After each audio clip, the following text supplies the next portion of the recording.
On the night of February 6, 1968, Sergeant First Class Nicholas Fragos stood in the observation tower at Lang Vei Special Forces Camp in South Vietnam. It was his shift on guard duty, watching the perimeter, listening to the jungle. The camp was 5 miles west of Khe Sanh, almost on the Laotian border, in some of the most dangerous terrain in the entire war. At approximately 2300 hours, Fragos heard something that should not have been there. Engine noises, heavy engines, coming from the jungle west of the camp. He strained to see through the darkness and the ground fog that had rolled in after sunset. Then he saw movement. Large shapes approaching the wire. Metal shapes. Fragos grabbed the radio and keyed the transmit button. His voice carried through every bunker in the camp. 3 words that would change the course of the Vietnam War. Tanks in the wire. American forces in Vietnam had fought the Viet Cong and North Vietnamese army for years. They had experienced ambushes, mortar attacks, human wave assaults, sophisticated bunker complexes, and every variation of guerrilla warfare. But they had never faced enemy armour. The North Vietnamese had never used tanks in combat against American positions.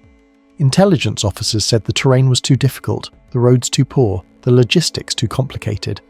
Tanks could not operate effectively in the jungles and mountains of Vietnam. The intelligence officers were wrong. 12 Soviet-built PT-76 light tanks were about to crash through the wire at Lang Vei, supported by 3 North Vietnamese army battalions. Within 90 minutes, Amsa, the camp would be overrun. 24 Green Berets and 500 indigenous soldiers would be fighting for their lives against an enemy, equipped with armour and overwhelming infantry support. And when they called for help from the Marines at Khe Sanh, 5 miles away, they would be told no relief force was coming. This is the story of Lang Vei, the first time the North Vietnamese army used tanks successfully against American forces.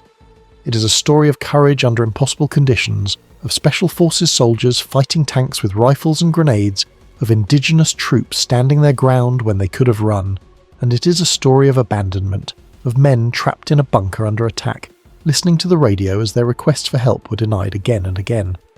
Lang Vei Special Forces Camp sat astride Highway 9, Sustast, the main east-west road that ran from the Laotian border through Khe Sanh and onto the coastal cities. The camp's mission was border surveillance, monitoring enemy infiltration routes, and training indigenous forces to fight the communists. It was a typical Special Forces A camp, occupied by Detachment A1, O1 of the 5th Special Forces Group. The detachment was commanded by Captain Frank Willoughby.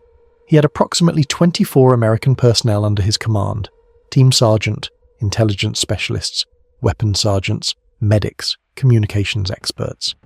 These men advised and trained indigenous forces, called CIDGs for Civilian Irregular Defense Groups. The camp also had 14 South Vietnamese Special Forces soldiers from the LLDB working alongside the Americans. The CIDG forces at Lang Vei numbered approximately 500 men total. Most were Montagnards, Bru and Tre tribesmen from the Central Highlands, who had little love for either the North Vietnamese or the South Vietnamese government, but who would fight if properly led and paid. In early January, the camp received reinforcements, a mobile strike force company of 161 Herne tribesmen, with 6 American advisors, commanded by First Lieutenant Paul Longrier. The camp itself had been built with considerable effort. After the old Lang Vei camp was compromised and abandoned in May 1967, a new position was constructed 1,000 metres to the west on higher ground.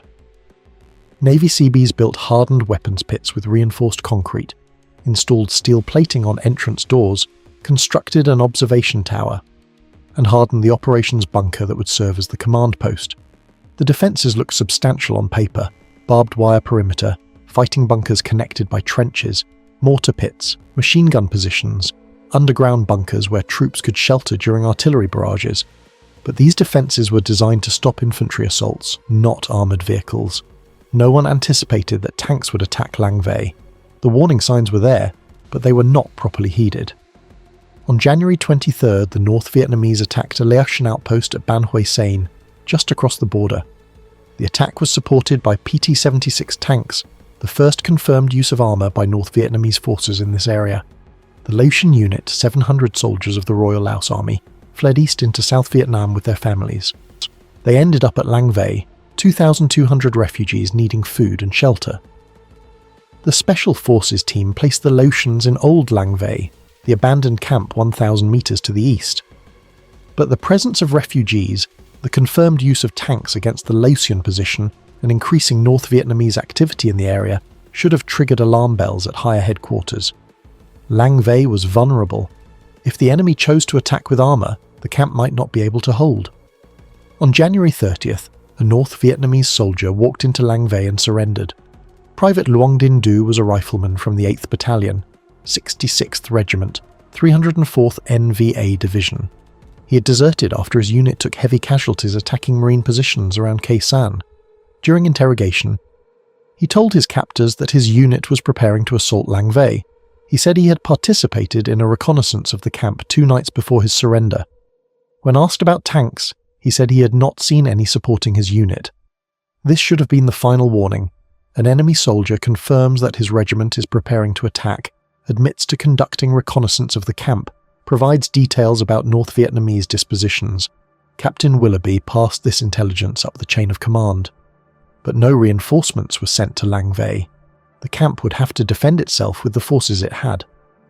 The afternoon of February 6th, North Vietnamese artillery began hitting Lang Vei. 152mm shells from guns positioned across the border on Ko Rock Mountain in Laos. The bombardment was intermittent. As harassment fire designed to wound defenders and damage bunkers, it continued through the afternoon and into the evening. At Khe Sanh, the Marines were dealing with their own crisis. The Tet Offensive had begun across South Vietnam. Khe Sanh Combat Base was surrounded by multiple North Vietnamese divisions. Intelligence estimated 20,000 to 40,000 enemy troops in the area. The Marines expected a major assault at any time. They were under constant artillery fire, taking casualties, preparing for what might become another Dien Bien Phu. Just after midnight on February 7th, the North Vietnamese opened their assault on Lang Vei. The artillery barrage intensified. Mortars joined the artillery, walking fire across the camp. Then came the sappers, North Vietnamese combat engineers armed with satchel charges, just thermite grenades and flamethrowers. They cut through the wire in multiple places, breaching the perimeter before the defenders could react. And then came the tanks. PT-76 amphibious light tanks, Soviet-built, 14 tons, armed with a 76mm main gun and a coaxial machine gun.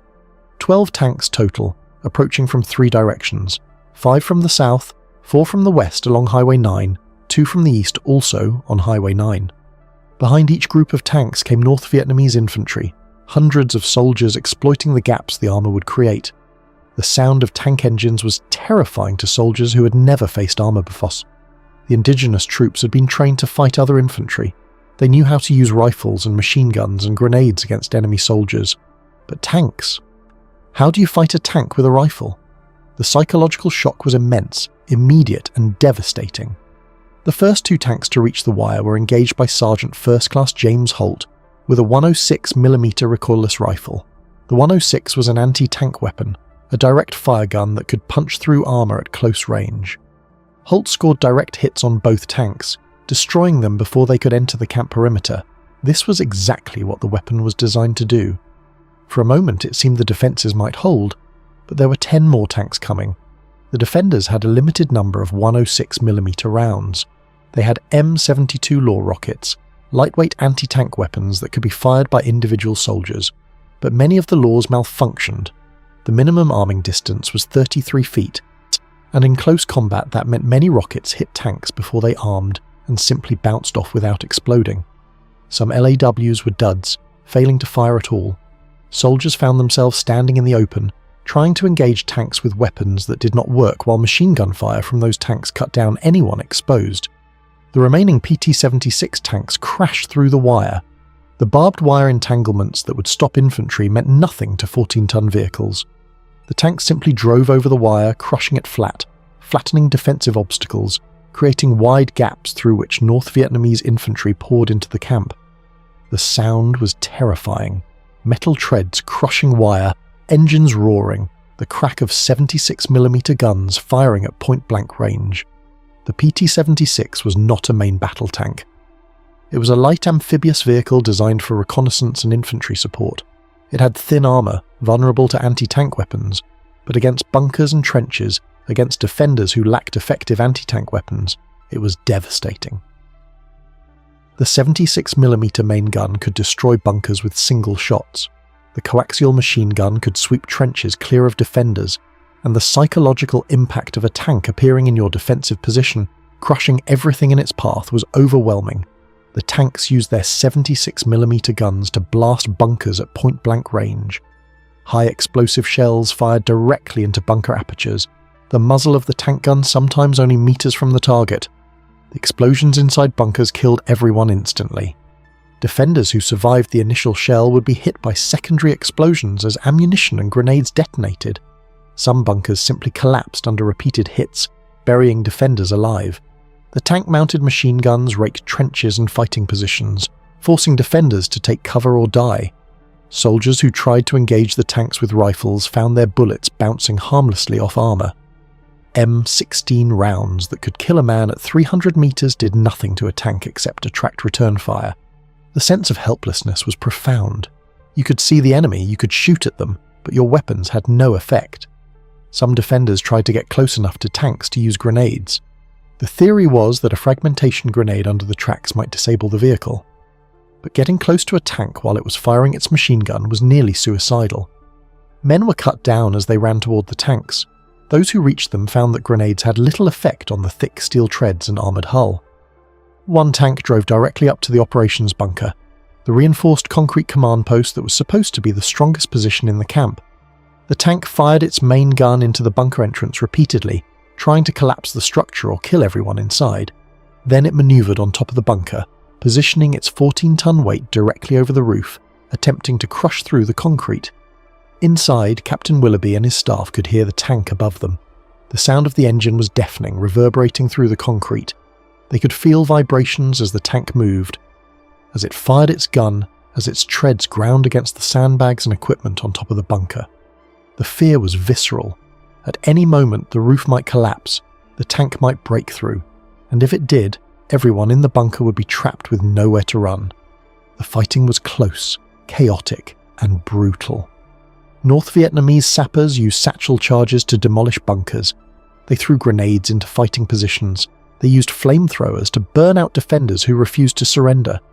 The indigenous troops fought back hard initially, firing into the attacking infantry, throwing grenades, holding their positions. But when the tanks appeared, crushing bunkers and firing point blank, many CIDG soldiers broke and ran. Some fled toward old Lang Vei, hoping to escape the slaughter. Others tried to hide in the jungle. A few continued fighting, small groups of Montagnards and their American advisors holding isolated positions, calling in artillery and air support, trying to stop the North Vietnamese advance. Captain Willoughby was inside the operations bunker with 7 other Americans and approximately 30 South Vietnamese and CIDG soldiers. They were trapped. The tank above them made it impossible to escape through the main entrance. Enemy infantry surrounded the bunker. North Vietnamese soldiers threw grenades down the ventilation shafts. They threw tear gas grenades, trying to force the Americans out. They attempted to blast into the bunker with satchel charges. Willoughby called Khe Sanh on the radio, requesting immediate reinforcement. He asked for 2 Marine rifle companies to be sent to Lang Vei to relieve the camp. The Marines said no. Colonel David Lowndes, commander of the 26th Marines at Khe Sanh, refused to send a relief force. His reasoning was that any unit moving along Highway 9 to reach Lang Vei would be ambushed. The road was almost certainly covered by North Vietnamese forces waiting to destroy any relief column. A helicopter assault was deemed impossible because it was dark and the enemy had armour. Marines landing by helicopter would be vulnerable to tank fire. Willoughby tried again. He explained that his camp was being overrun, that Americans were trapped, that they needed help immediately. Again, the Marines refused. Khe Sanh itself was under siege. Lowndes could not afford to send 2 rifle companies 5 miles into enemy-controlled territory on what might be a suicide mission. The Marines at Khe Sanh had their own battle to fight. Lang Vei would have to hold out on its own. For the Green Berets trapped in the bunker, the refusal of help from Khe Sanh was devastating. They were 5 miles from a major American base with 6,000 Marines. But those Marines were not coming. The men in the bunker would have to survive or die without relief. The North Vietnamese spent hours trying to force the Americans out of the operations bunker. They threw explosives down the ventilation shafts, trying to collapse the structure from within or kill defenders with blast effects. High explosive charges detonated inside the bunker, the concussion stunning men, rupturing eardrums, causing internal injuries, even when shrapnel did not hit anyone directly. They fired tank rounds into the entrance repeatedly, trying to blast through the steel doors or create enough damage that the bunker would become untenable. Each impact shook the entire structure. Dust and concrete fragments fell from the ceiling. Men wondered how many more hits the bunker could take before it collapsed entirely. They threw tear gas grenades down the ventilation shafts, filling the bunker with choking chemical smoke. The Americans and South Vietnamese inside had no gas masks. They wrapped cloth around their faces trying to filter the gas, but it burned their eyes and throats. Some men vomited from the gas, others could barely breathe. The ventilation system that was supposed to provide fresh air had become a weapon the enemy was using against them. The temperature inside the bunker rose as more men crowded in and the ventilation became blocked. Body heat, the heat from explosions, the tropical climate, all combined to make the bunker stifling. Men soaked through their uniforms with sweat. Water supplies were limited. Medical supplies were limited. Wounded men lay on the floor being treated by medics with whatever equipment they had. A voice speaking English ordered the Americans to surrender. The voice was calm, reasonable, promising that prisoners would be treated well according to the Geneva Convention. It was psychological warfare. The North Vietnamese knew that trapped men, exhausted, wounded, running out of options, might consider surrender rather than dying in a bunker. 3 South Vietnamese soldiers decided to try. They ran out of the bunker with their hands up, hoping the promise of good treatment was real. The North Vietnamese shot them down immediately, killing them in full view of the bunker entrance. The message was clear. Surrender was not actually an option, despite what the voice promised. The Americans refused to surrender. They knew what happened to prisoners of war in North Vietnamese hands. Some Americans had been prisoners for years already, held in camps near Hanoi, subjected to torture and propaganda. Survival rates for prisoners were uncertain. Treatment was often brutal. Better to die fighting than to be captured and spend years in a prison camp if they survived captivity at all. So they stayed in the bunker, hour after hour, taking fire, hoping that help would come, knowing deep down that it probably would not. The radio provided their only connection to the outside world. They could hear artillery and airstrikes being called in around the camp. They could hear the voices of other Special Forces soldiers trying to organise rescue attempts, and they could hear the Marines at Khe Sanh saying no when asked to send relief forces.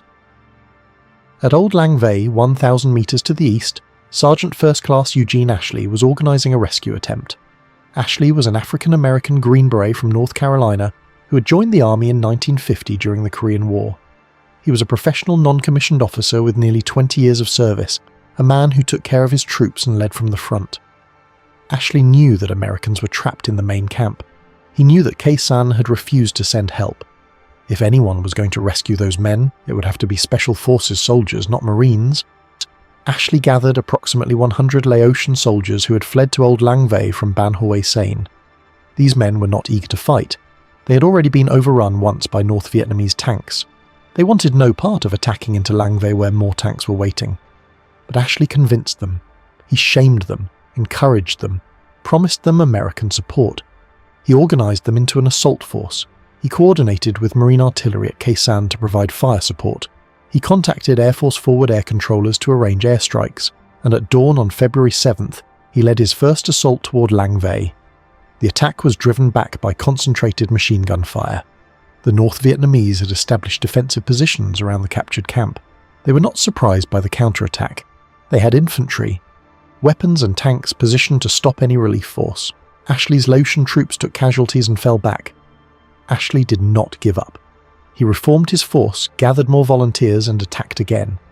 This second assault was also driven back. The enemy fire was too heavy. The Laotians began to lose heart.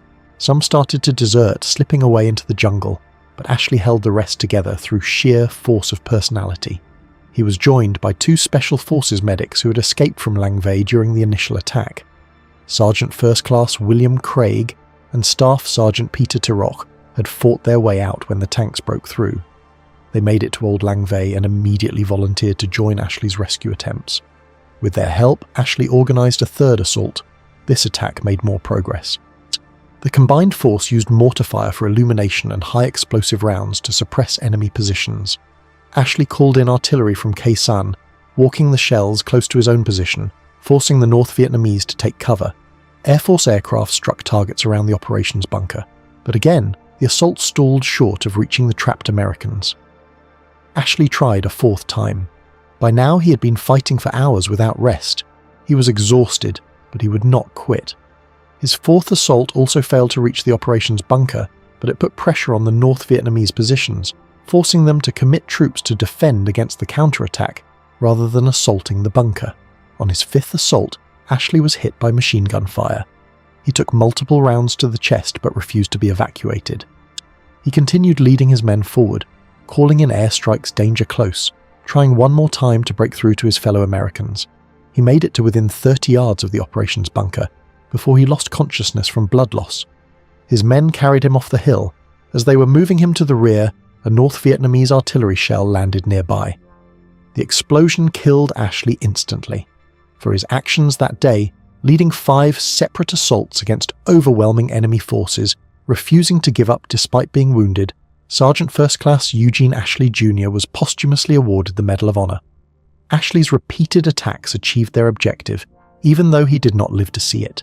The constant pressure, the airstrikes, the artillery fire, on all of it forced the North Vietnamese to focus on defending their positions rather than destroying the bunker. The diversionary attacks carved a channel through the enemy forces, creating gaps that the survivors could exploit. Inside the operations bunker, Captain Willoughby made the decision to attempt a breakout. It was approximately 1700 hours on February 7th. They had been trapped for nearly 16 hours. The North Vietnamese were still trying to blast them out. Staying in the bunker meant eventual death or capture. Breaking out meant a chance of escape. First Lieutenant Lang Vei, the Mobile Strike Force commander, led the way. He pulled men out of the bunker one at a time, instructing them to run toward Old Lang Vei and not stop for anyone who fell. If you get hit, keep moving. If someone else gets hit, leave them. Just run. He positioned himself as the last man out, providing covering fire for the others. The breakout was successful, more by luck than by design. The survivors scattered into the jungle, running toward Old Lang Vei as North Vietnamese soldiers fired at them. Some were hit, some made it through. Lang Vei engaged 2 North Vietnamese machine gunners with his Car-15 rifle. His weapon jammed after 3 shots. A grenade explosion knocked him down. He thought he was dead. But somehow he was not seriously wounded and he managed to catch up to the others. By late afternoon on February 7th, Marine helicopters began evacuating survivors from Old Lang Vei. CH-46 Sea Knights came in under fire, flying low and fast, landing in small clearings, engines running, rotor blades turning, ready to lift off at any moment. Door gunners fired M60 machine guns at suspected enemy positions as wounded and able-bodied soldiers were loaded aboard. Multiple trips were needed to get everyone out. The first helicopters took the most seriously wounded, men with gunshot wounds, shrapnel injuries, burns from flamethrower attacks. Special Forces medics had been treating casualties for hours with limited supplies. Some wounded had been waiting since the initial attack, nearly 16 hours without proper medical care. Infections were already setting in. Blood loss had weakened many to the point where they could barely stand. Some survivors walked to Khe Sanh on foot, not trusting helicopters after what they had experienced. They moved in small groups through the jungle, following trails, watching for North Vietnamese patrols, weapons ready. The walk took hours. They arrived exhausted, traumatized, some still in shock from what they had witnessed. At Khe Sanh, the survivors were debriefed. Intelligence officers wanted to know everything: how many tanks, what type, how many infantry, what tactics the enemy used, how the defences failed. The questions were professional, necessary for understanding what had happened and preventing it from happening again. But for men who had just survived the worst night of their lives, who had watched friends die, who had been trapped in a bunker for 16 hours, the clinical nature of the debriefing felt wrong somehow. The CIDG survivors were disarmed by the Marines and held in a secure area until Special Forces personnel could identify them as friendly. This was standard procedure. The Marines did not know these indigenous soldiers. Some might be infiltrators. Better to separate them and verify identities before integrating them into Khe Sanh's defences. But for Montagnard troops who had just fought alongside Americans, who had lost 2/3 of their comrades, being disarmed and detained felt like betrayal added to abandonment. Approximately 3,000 Montagnard and Laotian civilians and military were flown out on February 8th. They were relocated to camps farther from the combat zone, away from the North Vietnamese divisions that now controlled the border region. For these refugees, Lang Vei was the second time they had been driven from their homes by communist forces. Many would never return to their villages. The final accounting of American casualties was grim. Of the 24 Green Berets at Lang Vei, 10 were killed or missing in action. Their bodies were not all recovered immediately. Some were left behind in the ruins of the camp to be found later by search teams if they could be found at all. 11 Americans were wounded, some seriously enough that they would spend months recovering in hospitals. Only 3 escaped without physical wounds, though all carried psychological scars from the battle that would last for decades. The indigenous forces suffered even worse. Approximately 309 CIDG soldiers were killed, 64 wounded, 122 captured. The casualty rate exceeded 60%. These were men who had trusted their American advisors to lead them, to support them, to get them out if things went wrong. Many died in their fighting positions. Overwhelmed by tanks and infantry, they had no chance of stopping. North Vietnamese casualties were estimated at 250 killed and 7 tanks destroyed. They paid a price for taking Lang Vei, but they accomplished their mission. The camp was destroyed. The Ho Chi Minh Trail observation post was eliminated, and the North Vietnamese had demonstrated that they could use armour successfully against American positions, a lesson that would inform their strategy for the rest of the war. The decision by Khe Sanh to refuse relief forces remains controversial decades later. On one hand, Colonel Lowndes had legitimate tactical concerns. Sending 2 rifle companies 5 miles through enemy-controlled territory at night when his base was under siege could have resulted in those companies being destroyed in an ambush. A helicopter assault in darkness against an enemy with armour was extremely risky. Lowndes had to consider the safety of his own Marines and the defence of Khe Sanh. On the other hand, 24 Americans were fighting for their lives 5 miles away. In the history of American military operations, relief forces have always been sent to rescue besieged units, regardless of risk. The Marines at Khe Sanh had the capability to reach Lang Vei. They chose not to because the mission was deemed too dangerous. That decision saved Marine lives, but it left Green Berets to die. General William Westmoreland, commander of all American forces in Vietnam, only learned about the attack on Lang Vei after it was over. When he was briefed, he immediately ordered a combined Special Forces and Marine Relief Force to be organised, but by then the camp had already fallen. The order came too late to help the men who had been trapped in the bunker. For the Green Berets who survived Lang Vei, the sense of abandonment was profound. They had called for help from fellow American forces 5 miles away. They had been told no. They had fought tanks with rifles. They had held out for hours in a bunker under constant attack, and in the end they had to rescue themselves because no one else was coming. The psychological impact lasted for decades. Survivors of Lang Vei talked about the feeling of being expendable, of being written off by higher command, of realizing that when things went wrong they would have to save themselves because help was not guaranteed. These were Special Forces soldiers, trained to operate independently, to improvise and adapt. But there is a difference between operating independently by choice and being abandoned by necessity. The Battle of Lang Vei demonstrated that the North Vietnamese army was evolving. They were no longer just guerrillas fighting hit-and-run actions. They had armour, artillery, sophisticated combined arms tactics. They could plan and execute complex multi-battalion operations supported by tanks. This was conventional warfare, not guerrilla insurgency.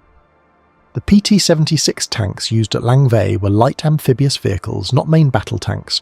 They were lightly armoured and could be destroyed by anti-tank weapons when those weapons functioned properly. But in the close confines of a Special Forces camp at night, the psychological impact of tanks was devastating. Infantry who had never faced armour before simply could not process what they were seeing.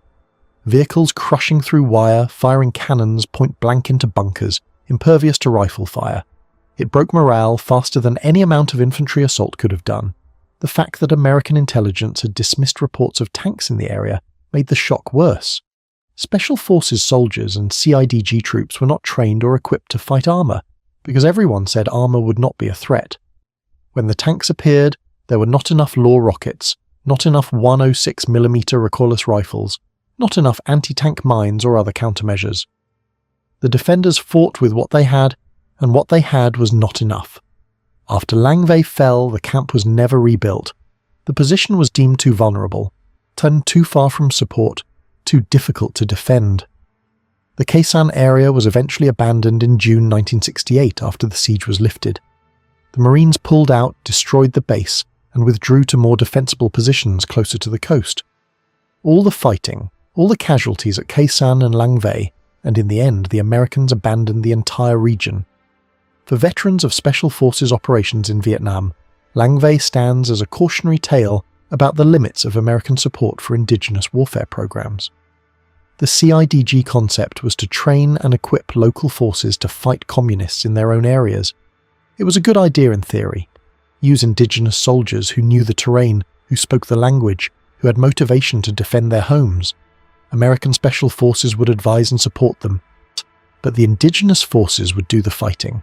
The problem was that when things went badly wrong, when enemy forces attacked with overwhelming strength, the indigenous troops needed backup. They needed artillery support, airstrikes, and if necessary, American or South Vietnamese infantry to help them hold. At Lang Vei, that backup was requested and denied. The CIDG soldiers fought well initially, but when the tanks appeared and no relief came, they broke. You cannot blame them. They were tribal militia facing regular army units with armor support, and the Americans who had promised to support them said help was not coming. The Special Forces soldiers at Lang Vei did everything right. They built strong defensive positions, they trained their indigenous forces. They requested reinforcements when intelligence indicated a major attack was coming. During the battle, they called in artillery and airstrikes effectively. They fought back against overwhelming odds. Sergeant First Class Ashley led 5 counterattacks trying to rescue his fellow soldiers. Captain Willoughby organised the defence from the operations bunker and eventually led a successful breakout. These were professional soldiers performing at the highest level, but professionalism and courage cannot overcome impossibly bad odds when no help is available. 24 Green Berets and 500 indigenous troops against 12 tanks and 3 battalions of North Vietnamese infantry is not a fair fight. Without relief from Khe Sanh, without reinforcements, without adequate anti-tank weapons, Lang Vei was doomed from the moment the first tank crashed through the wire. The Medal of Honor awarded to Sergeant First Class Eugene Ashley honoured a man who embodied the best traditions of Special Forces. He did not have to lead those counterattacks. He was not trapped in the operations bunker. He was relatively safe at Old Lang Vei. But his fellow Americans were in danger, and Ashley did everything humanly possible to save them. He organised reluctant Laotian troops into assault forces. He called in air and artillery support. He led from the front, exposing himself to enemy fire 5 separate times. He was wounded and refused evacuation. He kept fighting until he physically could not continue. Ashley's example inspired the men around him. The Laotian soldiers who initially wanted nothing to do with attacking Lang Vei followed him because his courage gave them courage. The other Special Forces soldiers who joined the rescue attempts did so because Ashley showed them it was possible, and the trapped Americans in the operations bunker knew that someone was trying to reach them, that they had not been completely abandoned, that at least some soldiers cared enough to risk their lives in rescue attempts. In the larger context of the Vietnam War, Lang Vei was a relatively small battle. Casualties numbered in the hundreds, not thousands. The camp was remote, of limited strategic value. Its loss did not change the course of the war, but for the men who fought there, and for the families of the men who died there, Lang Vei was everything. For the Special Forces community, Lang Vei is remembered as the night tanks came through the wire, the night the North Vietnamese used armour for the first time, the night Khe Sanh said no to a relief mission. It is remembered with pride for the courage of the men who fought there, and with anger at the circumstances that left them to fight alone. 56 years after the Battle of Lang Vei, the site of the camp sits in the jungle near the Laotian border. There is no memorial. Most people who drive Highway 9 do not know a battle was fought there. The bunkers are gone, reclaimed by vegetation. The wire is long since rusted away. Nothing remains to mark where 24 Green Berets and 500 indigenous soldiers fought 12 tanks and 3 battalions of North Vietnamese infantry.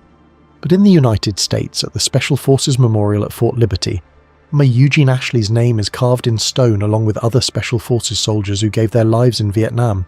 And in the memories of the survivors, the men who were there that night, Lang Vei remains as vivid as it was in February 1968. They remember the sound of tank engines in the darkness. They remember the shock of seeing PT-76s crash through the wire.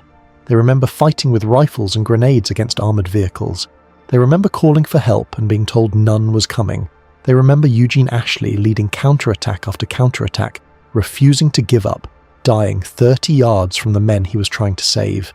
This is why Lang Vei matters, not because of strategic importance or casualty numbers, but because of what it represents, Special Forces soldiers doing their duty under the worst possible circumstances, indigenous troops standing their ground when they could have run, one sergeant making 5 desperate attempts to rescue his fellow Americans even though the odds were hopeless. The night tanks came through the wire at Lang Vei. American soldiers learned that they could be abandoned, that help was not guaranteed, that sometimes you fight alone even when friendly forces are just 5 miles away. It was a hard lesson, purchased with the lives of 10 Green Berets and over 300 indigenous soldiers. The survivors carried that lesson for the rest of their lives. Trust your brothers in arms because sometimes they are all you have. Fight with everything you have because no one else may be coming to help you. And never forget the men who did not make it out because their sacrifice deserves to be remembered and honoured. That is the legacy of Lang Vei, courage in the face of overwhelming odds, loyalty to fellow soldiers even when it means risking your own life, and the bitter knowledge that sometimes doing everything right is still not enough to win.